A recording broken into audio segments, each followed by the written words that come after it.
이런 상황에 빠진 것은 비단 나만이 아니었다. 동기들도 학습 강도가 힘에 부쳤는지 저마다 다크서클을 눈밑에 달고 다녔다. 물론 날이 갈수록 시간도 절약하고 효율도 높일 나름의 방법을 찾은 친구들도 있었다. 그들은 아예 기숙사 식당에 자리를 잡고 피곤하거나 졸릴 때마다 커피 또는 콜라를 수혈하듯 마시며 공부했다. 그러다 보니 어떤 친구는 학기가 끝날 무렵 5kg 이상 몸무게가 늘어 있었다. 내 능력을 의심할 정도로 힘겨운 하루하루를 보내며 멘탈 붕괴의 문턱에서 방황하고 있을 때 나는 진정한 공부의 신을 발견했다. 그 존재는 바로 나의 룸메이트인 조였다. 나는 아직도 그와 처음 만난 날을 기억한다.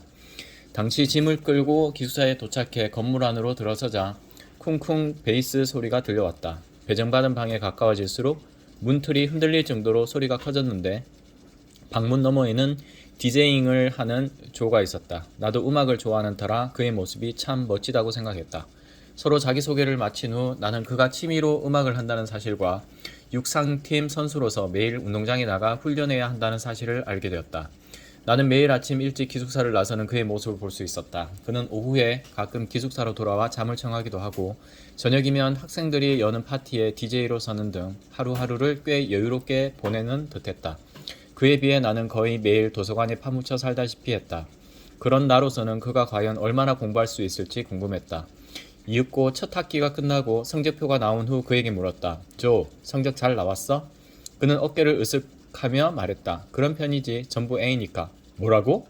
나는 내심 놀라며 그의 성적표를 훑어보았다. 정말 그의 말대로였다.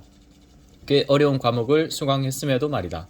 나는 너무나 우울했다. 대체 이 녀석은 어떻게 공부를 하기에 그렇게 잘 놀면서도 성적까지 잘 나온단 말인가? 울컥하는 마음에 나는 조에게 물었다. 어떻게 하면 매일 그렇게 여유로울 수가 있어? 내 질문에 조는 반문했다. 너야말로 어떻게 매일 그렇게 바쁘게 살아? 그 순간 나를 비웃는 건가 했지만 그건 아니었다. 조는 내게 사뭇 진지하게 말했다. 널 보면 말이야. 온종일 책을 읽고 있고 그것도 모자라 걸핏하면 책을 잔뜩 안고 도서관에 가고 어떻게 해야 너처럼 그런 끈기가 생기는 거야? 난 그러지 못하거든. 하지만 넌 종일 책을 보지도 않고도 전부 A 받았잖아. 그것도 아주 여유롭게. 대체 비결이 뭐야? 내가 가르침을 청하자 조는 이렇게 대꾸했다. You just do what you gotta do. 꼭 해야 할 일을 해. 좀 뜬금없는 대답이라는 생각이 들려는 찰나 조는 이렇게 덧붙였다. 사실 매일 해야 할 일이 많기는 하지. 하지만 잠깐 멈춰 생각해보면 꼭 해야만 하는 일이 그렇게 많지는 않을걸. 그러니까 무슨 일을 할 때는 지금 당장 꼭 해야 할 일부터 해봐. 이는 그가 대학에 진학하기 전 육상팀에서 배운 중요한 교훈이었다. 육상팀 훈련 활동이라는 게 원체 훈련에 많은 시간을 할애해야 하는 일이다 보니 코치님이 조에게 이런 말을 했다고 한다. 훈련하면서 학업도 마치려면 시간이 부족할 거야. 그러니 반드시 해야 할 일이 무엇인지 파악하고 그 일부터 해나가는 법을 연습하도록 해. 그 덕분에 조는 어려서부터 지금 당장 내가 해야 할 일이 뭐지? 라고 자문하는 습관이 생겼다고 했다. 그제야 시험을 앞두고 그가 하던 행동들이 떠올랐다.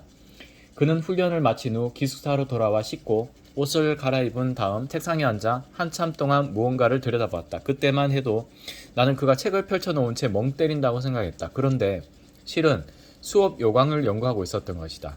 학기가 시작될 때마다 교수님은 학생들에게 해당 학기에 배울 내용과 봐야 할 책들을 정리해 주셨는데 조는 바로 그걸 보고 있었다.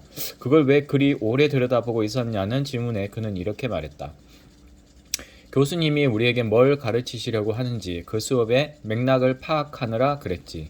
그걸 알아야 내가 꼭 봐야 할 책이 뭔지 알 수 있으니까. 시간도 없고 책을 전부 볼 엄두도 안 나고 해서 나름의 시사 선택을 위한 준비 작업을 했달까. 그의 대답은 내게 큰 깨우침을 주었다. 그동안 나는 책을 처음부터 끝까지 통으로 훑으며 시험 준비를 해왔는데 효율보다는 양으로 승부 보려 했으나 늘 피로에 쩔어 있을 수밖에.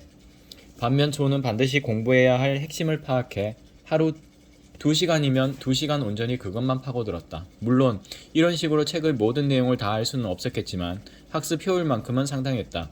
실제로 시험에 나온 문제들이 그가 본 핵심에서 비롯되었으니까.